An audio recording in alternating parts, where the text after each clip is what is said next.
Dasturimiz davom etadi. Kecha ijtimoiy tarmoqlarda Samarqanddagi savdo majmualarining birida sotuvchi bir guruh shaxslar tomonidan kaltaklangani haqida video xabarlar tarqalib, jamoatchilik o'rtasida turli muhokamalarga sabab bo'ldi. Samarqandlik muxbirimiz Malika Saidova voqea tafsilotlarini o'rgandi.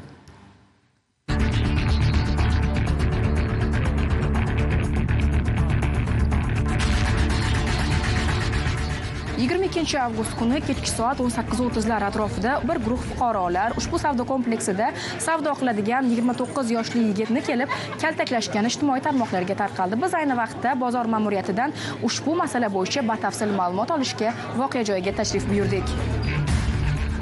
Ma'lum qilinishicha, do'konda aka-ukalar savdo qilayotgan vaqtda 32 yoshli fuqaro 3 nafar tanishi bilan do'konga bostirib kirib, janjal ko'targan. O'zini qo'ymanglar, ajal shirarsam, agar chiqibdi men chiqarib yubordi bu yer.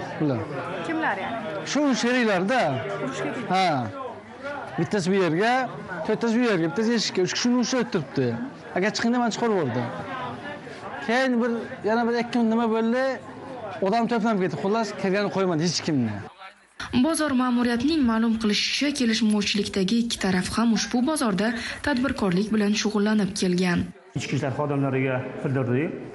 O'zimizning hududda xizmat ko'rsatadigan Milliy gvardiya xodimlari bor. Voqea joyiga yetib bordilar, bartaraf qilindi. Xodimlarimiz tomonidan tez yordam chaqirilib, tez yordam boshliq olib ketildi. Jabrlanuvchining otasining so'zlariga ko'ra, kelishmovchilikka bir necha kun oldin ikki tadbirkorning yo'l talashishi ortidan kelib chiqqan tortishuv sabab bo'lgan. Janjal yo'l talashgan, asosan bular yuk tushayotgan vaqtga shu janjallashib qolgan, shu boshqa hech nima emas. Keyin kelib urib ketishgan ular 3 kishi bo'lib. Men kechqurun telefon bo'lgandan keyin borsam, o'sha urib ketgan ekanda, shu men keyin bansiga olib keldim. Jabrlanuvchi olgan tan jarohatlari bilan Respublika shoshilinch tez tibbiy yordam ilmiy markazi Samarqand filialiga olib borilgan. Men kirib kelganini ko'rdim, necha kishiligini. Birdan kirib kelganini bilaman. 5-6 kishi birdan kirdi, bittasi menga yopishganini bilaman. Boshdagi og'riq kuchli, chunki faqat boshimga urayotgani esimda, qolgan esimda yo'q. Kelgan vaqtida qabul bo'limida bizda laborator tekshiruvlardan o'tkazilgan, tor mutaxassislar ko'rilgan. Kelgan vaqtida boshda chap peshona, qosh, tepa sohalarida shishgan, qizargan, qizarishlar bo'lgan, teri ostiga hematomasi bo'lgan. Hozirda bemorning ahvoli kelgandagiga nisbatan ancha stabil.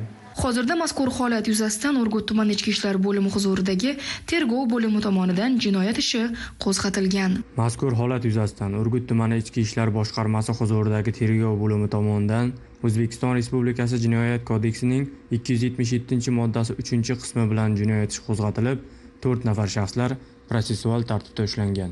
Hozirda dastlabki tergov harakatlari olib borilmoqda. Malika Saidova, Ravshan Ahmedov, Zamon informatsion dasturi uchun Samarqanddan.